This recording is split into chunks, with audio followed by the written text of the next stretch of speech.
sallallahu alaihi wasallam, kata Aisyah radhiyallahu anha, bahwa Nabi sallallahu alaihi wasallam, kana Nabi sallallahu alaihi wasallam ya'takifu fil 'asr awakhir min Ramadan. Adalah Nabi sallallahu alaihi wasallam melaksanakan i'tikaf di 10 malam terakhir daripada Ramadan. Nah, jemaah yang dimuliakan oleh Allah Subhanahu wa taala, bahkan Nabi sallallahu alaihi wasallam di 10 malam terakhir itu beliau lebih banyak di rumah, di dalam masjid ya. Tetapi tentu dengan segala keterbatasan.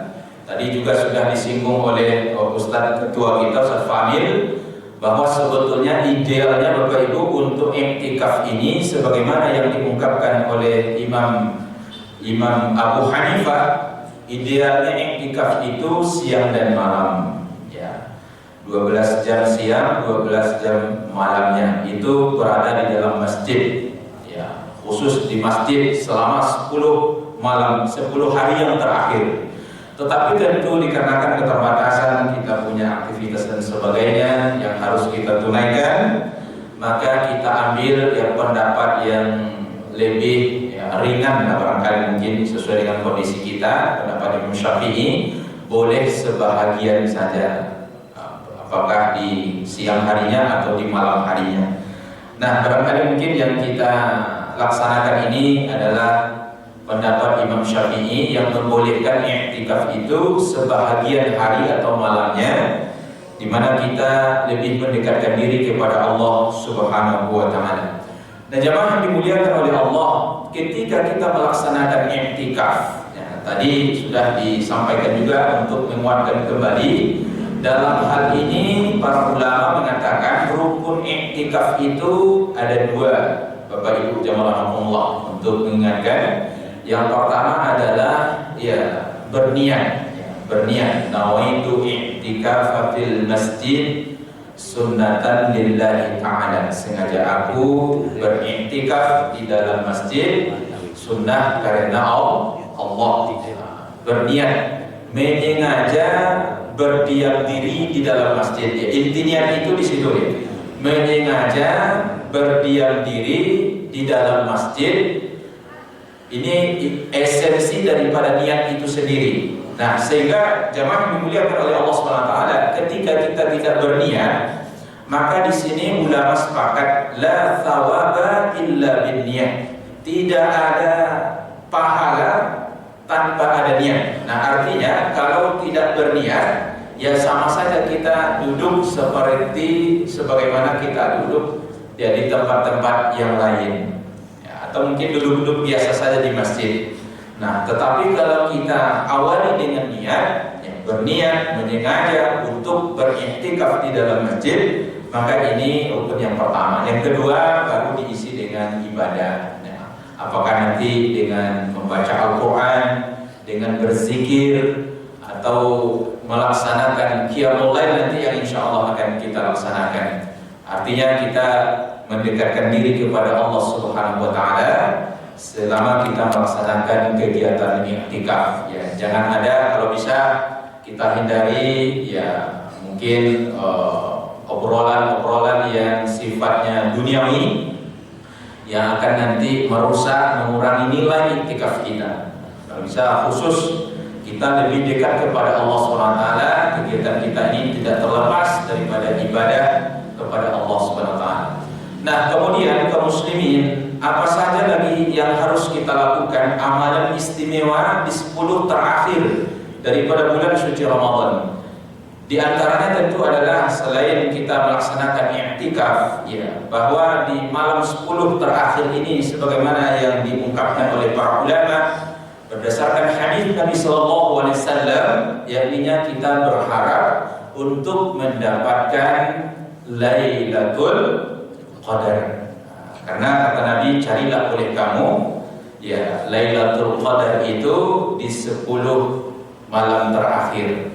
Nah, artinya ini kita berharap ya, penuh harap kepada Allah Subhanahu wa taala, semoga Allah perkenankan kita di saat Allah menurunkan Lailatul Qadar, malam penentuan, yang malamnya itu kata Allah dalam Al-Quran ayat yang sudah kita bacakan tadi, khairun min alfi syahrin. Masya Allah, jemaah yang dimuliakan oleh Allah, kalau kita konversi 1000 tahun itu maka lebih kurang 83 tahun. 1000 bulan lebih kurang 83 tahun. Masya Allah, artinya adalah fadilah yang sangat luar biasa yang Allah sediakan bagi hamba-hambanya yang beribadah di malam-malam Lailatul Qadar, di mana satu malam itu saja fadilahnya lebih baik dari 1000 bulan. Jemaah yang dimuliakan oleh Allah Subhanahu wa taala, maka ini kita berharap kepada Allah dengan tetap kita mengisi malam-malamnya dengan ibadah. Walaupun tentu Nabi mengisyaratkan di malam-malam ganjil, Bapak Ibu jamaah rahmatullah, tetapi jangan pula kita pilih-pilih. Pas di malam ganjil datang nanti, pas malam genap, itu kan malam genap kau tidak turun dari Qadar, tidak usah sampai susah. Ini tentu mengurangi nilai iktikaf kita juga ya, karena sebagaimana tadi yang sudah disampaikan, Nabi itu beriktikaf 10 hari ya, di hari yang terakhir ya, 10 terakhir. Nah, jemaah yang dimuliakan oleh Allah SWT, kemudian setelah kita berharap kepada Allah untuk mendapatkan Lailatul Qadar, maka sebagaimana yang dikatakan oleh Aisyah, apalagi yang harus kita lakukan? Memperbanyak doa. Ya, memperbanyak doa, berharap kepada Allah Subhanahu wa taala agar senantiasa Allah menetapkan segala sesuatu yang baik-baik untuk kita. Karena menurut sebagian para ulama, malam Lailatul Qadar itu maknanya adalah malam penentuan, Bapak Ibu. Malam penentuan takdir.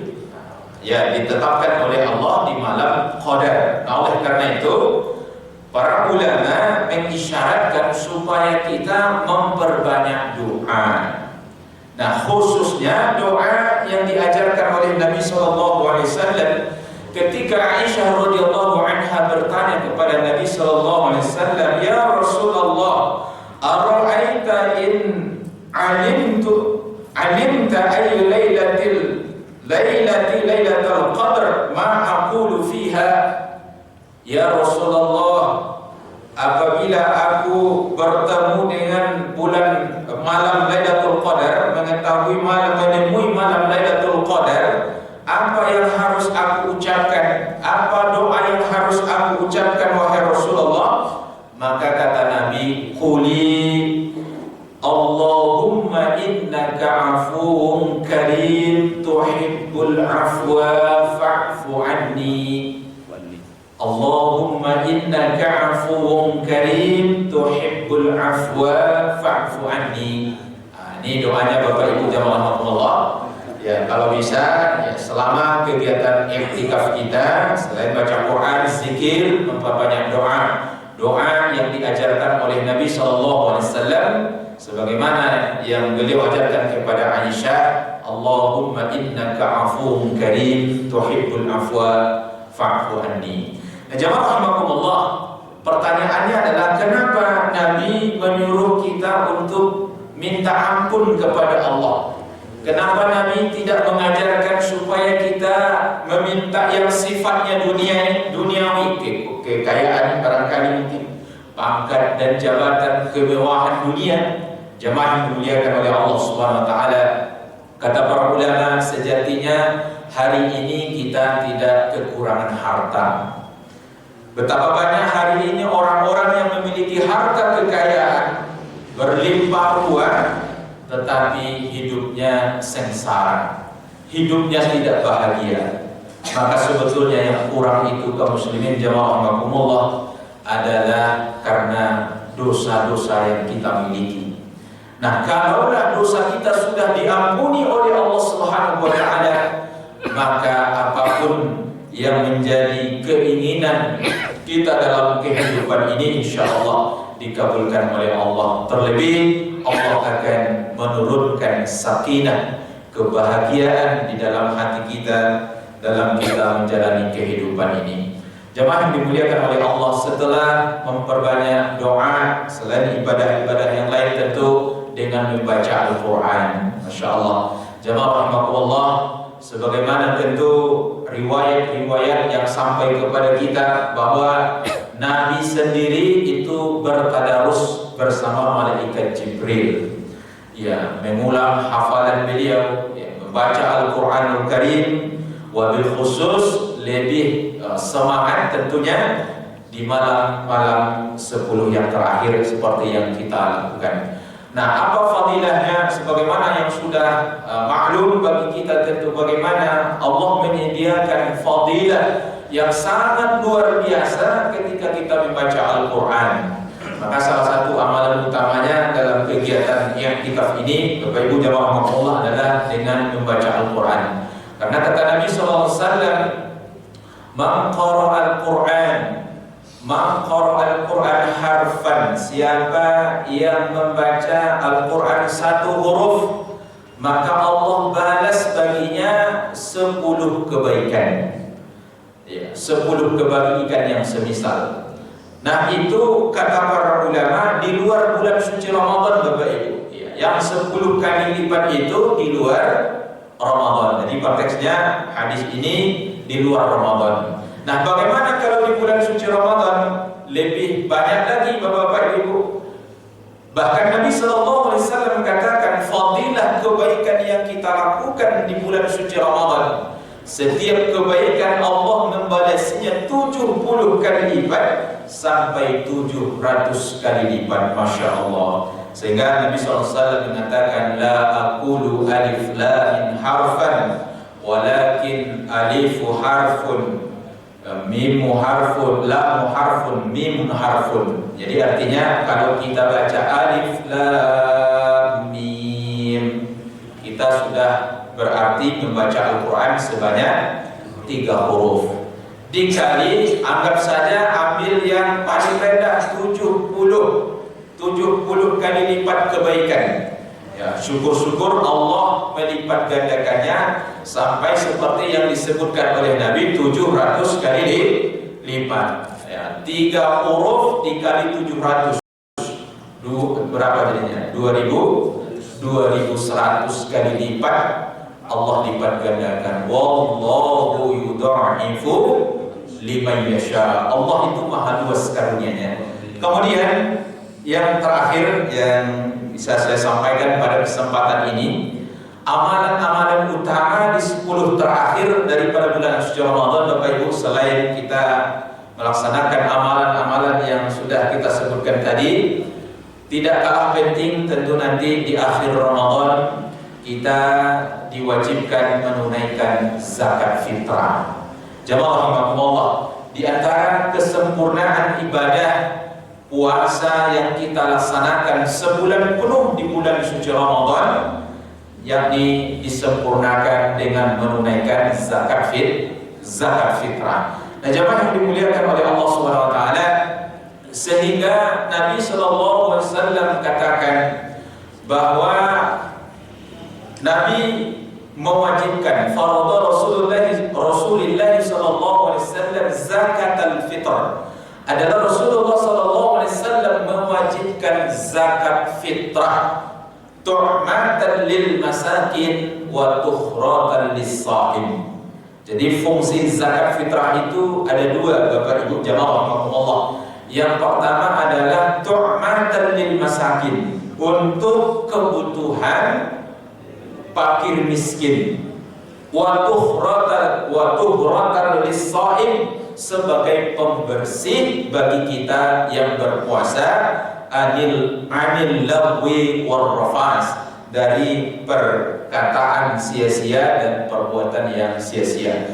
Jemaah yang dimuliakan oleh Allah Subhanahu wa taala, namun persoalannya yang sering ditanyakan adalah bahwa Nabi sallallahu alaihi wasallam sebagaimana dalam riwayat yang sampai kepada kita, membayar zakat itu dengan tamar atau dengan gandum, bisa juga dengan kismis. Bapak Ibu jamaah rahimakumullah. Lalu pertanyaannya adalah, apakah sah bagi kita membayar zakat fitrah dengan beras?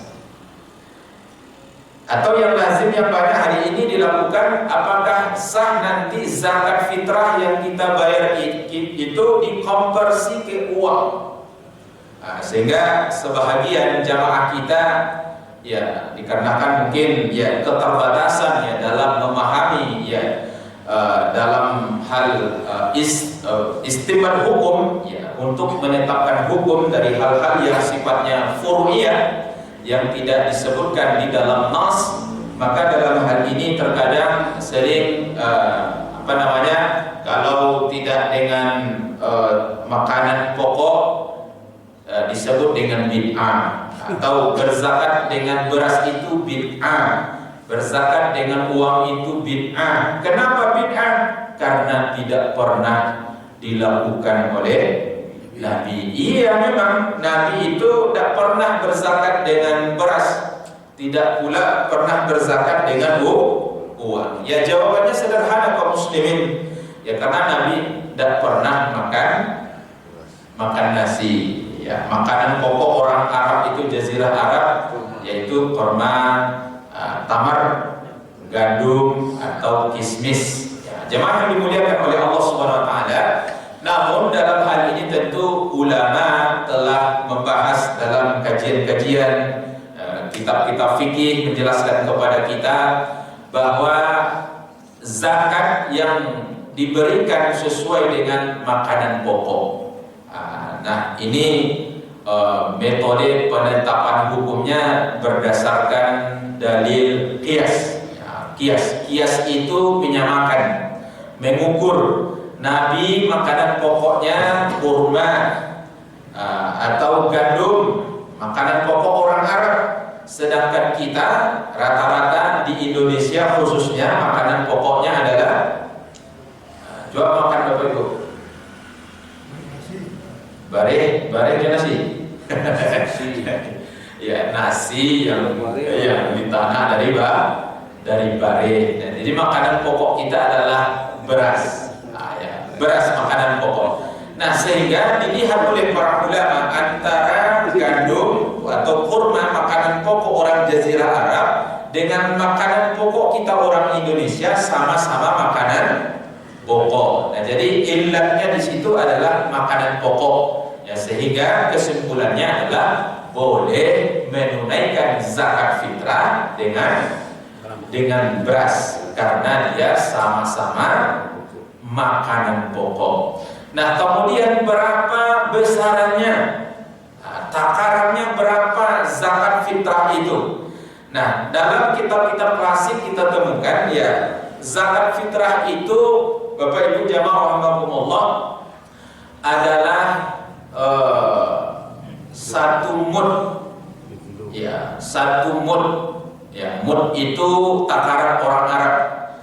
Nah, 1 mud itu terdiri dari 4 sak. Sampai genggam orang dewasa. Sehingga kalau dikonversi ke kilo itu diperkirakan 1 sak itu 1,5 kilo ya, dikali ampe sehingga diganoan menjadi 3 kilo. Nah, kalau ukuran sok tadi itu Bapak Ibu jamaah rahimakumullah. Tetapi ya dari Kementerian Agama beserta Basnas itu menetapkan 2,5 kilo ya, 2,5 kilo beras. Nah, adapun kalau dikonversi ke uang, boleh tidak berzakat fitrah menggunakan uang? Jamaah yang dimuliakan oleh Allah SWT, ini pun menjadi perdebatan sebetulnya di kalangan para ulama. Seperti halnya menurut Imam Syafi'i bahwa membayar zakat itu dengan makanan pokok. Ya, tidak sah kalau tidak dengan makanan pokok.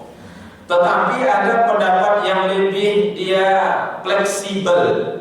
Mungkin ini sesuai dengan kondisi kita.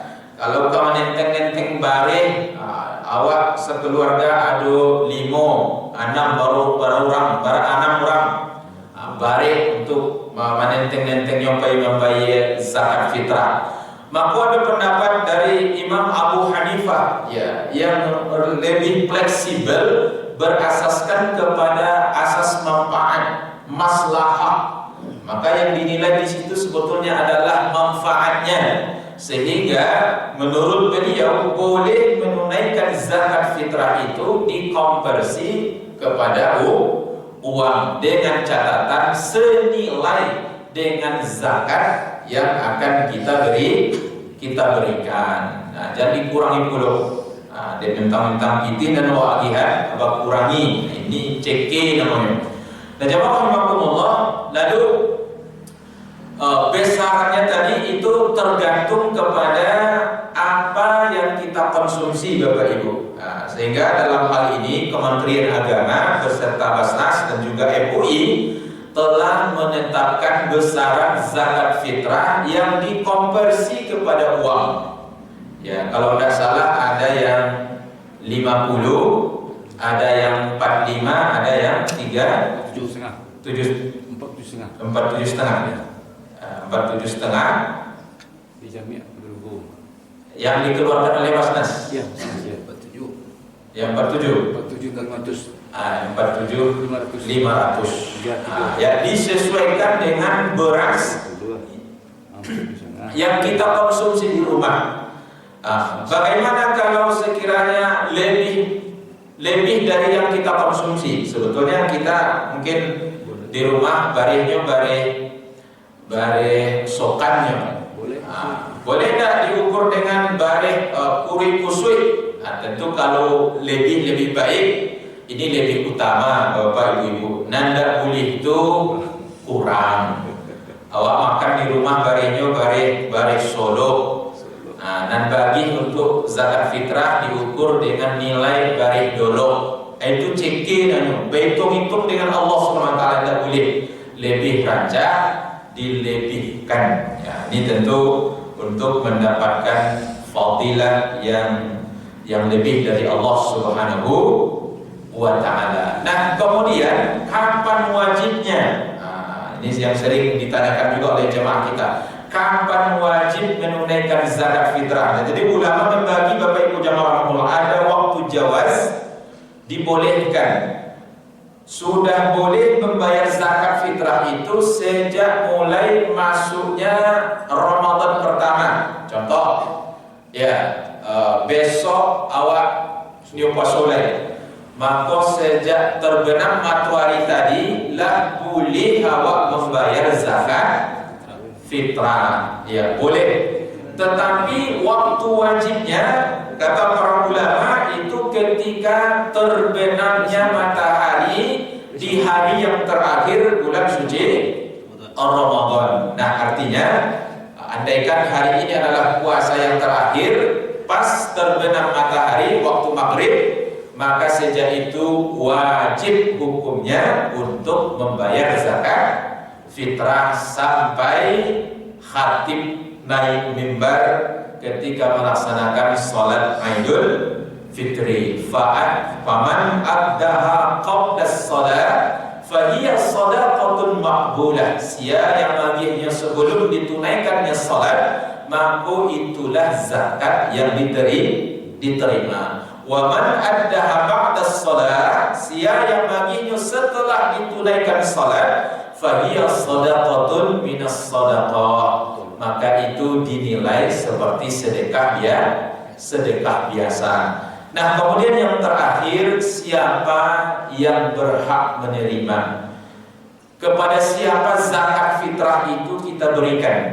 Jamaah yang dimuliakan oleh Allah SWT, dalam hal ini ulama membedakan peruntukan zakat fitrah dengan zakat mal. Agak berbeda Bapak Ibu jamaah rahimakumullah. Karena jadi dijelaskan oleh Nabi SAW, tu'matan lil masakin, diperuntukkan untuk memenuhi kebutuhan miskin, fakir miskin. Sebetulnya Bapak Ibu jamaah rahimakumullah, lebih parah fakir. Beda fakir dengan miskin. Kalau miskin masih ada income-nya, pendapatannya. Nyolai karajo, lai bagaji, tetapi gajinya itu kurang untuk memenuhi kebutuhan pokok. Jadi standarnya kebutuhan pokok yang mendasar.